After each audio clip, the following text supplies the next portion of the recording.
Kindly subscribe to our YouTube channel to watch the full lecture. Hello everyone, welcome to my YouTube channel. In this particular video, let us discuss about how to prepare a liquidator's final statement of account.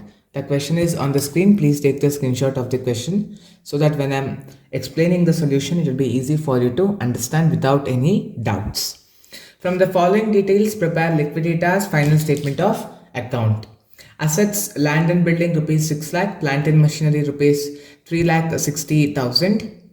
Next, furniture rupees 1 lakh 20,000, stock and debtors rupees 80,000, and cash rupees 10,000. Liabilities we have, that is debentures rupees 8 lakh, creditors rupees 4 lakh 60,000. The assets other than land and building realized 10% less, and land and building realized 25% more. So liquidation expenses were rupees 5,000. So first we have what they have told that cash is there. So cash 10,000, let us write. Next column it is assets realized. Now pay attention here. Apart from land and building, everything is 10% less, but land and building is 25% more. So land and building, actually what is the value of land and building? It is 6 lakh. So 6 lakh plus 25%. So in calculator, when you do 6 lakh plus 25%, it will be 7 lakh 60,000. Next, other assets means plant and machinery 10% less. So value of plant and machinery is 3 lakh 60,000. In that 10% less if you do. So 3 lakh 60,000 minus 10% will be 3 lakh 24,000. Next, what we have? Stock and debtors.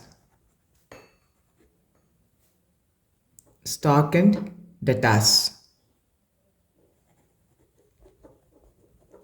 So stock and debtors are 80,000. So 80,000 minus 10% will be 72,000. Next we are having furnitures. So furniture, actually value of furniture is 1 lakh 20,000 minus 10%. So 1 lakh 20,000 minus 10% will be 1 lakh 8,000. So you got to know how to write the actual value of assets realized. Now add all the amount which you have got from this particular column, that is 10,000 plus 7 lakh 50,000 plus 3 lakh 24,000 plus 72,000 plus 1 lakh 8,000. Total you will get 1 lakh 26,000, sorry, 12 lakh 64,000. 12 lakh 64,000. Now come to the payment side. We don't have secured creditors in our question, so directly we will take liquidators expenses. Liquidators expenses.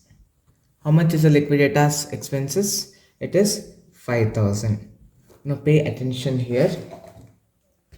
The total amount what we have is 12 lakh 64,000. In that 5,000 we have paid the liquidation expenses. We will have remaining 12 lakh 59,000 balance in our hand. Next, after this we have to pay the liquidators remuneration. In that first we have to pay, that is 2% on the assets realized except cash, then 3% on the amount given to the unsecured creditors. Now except cash means here we need to take what and all? 7 lakh 50,000 plus 3 lakh 24,000 plus 72,000 plus 1 lakh 8,000. So except cash means these are all the amount we need to take. When you add all this, the total amount will be 12 lakh 54,000. So on this we need to give 2% remuneration. So on this 2% means it will be 25,080 rupees. 25,080 rupees. 2% is given on 12 lakh 54,000. This is all assets except cash. Then second one, we have to give it on the 3% on unsecured creditors. We don't know how much we will pay for unsecured creditors, so we leave it blank as of now. Next, we need to take debentures. Before that, here we are paying him 25,080 rupees. Let us subtract that first. So that balance would be 12,33,920. Now, for debentures are there. Debentures totally how much is there? Debenture holders are 8 lakh. So we are paying 8 lakh debentures. So from this 12 lakh, we have to subtract 8 lakh.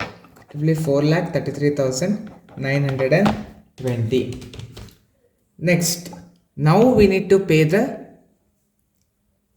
Usually we will pay first preferential creditors, but in this question we don't have any preferential creditors, so directly we will go to unsecured creditors. So here the amount available for unsecured creditors is 4,33,920, but unsecured creditors are 4,60,000. So first let us give 3% remuneration on this. So the formula will be 4,33,920 divided by 100 plus 3 into 3. So which is nothing but 4,33,920 divided by 103 into 3.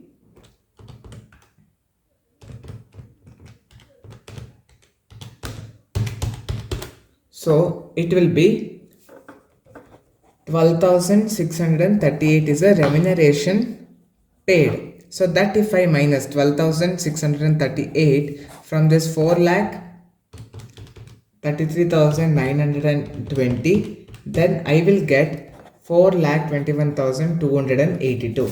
This 4,21,282 is the amount available for the creditors. Then here the remuneration, how much I am paying? I am paying on this amount, that is 4,33,920. See here, I am paying on this divided by 103.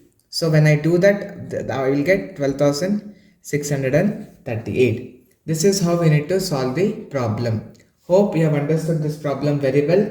In my next video, I'll come back with one more problem. So if you have not subscribed to my YouTube channel, please subscribe to my YouTube channel and press the bell icon button so that whenever I post some new videos, you will get the immediate notification of all my new lectures. If you have any doubts with this particular video, please put your doubts in the comment box, or you can even mail us so that we will clarify your doubts as soon as possible. Thank you for watching my video. I'll come back with the next video.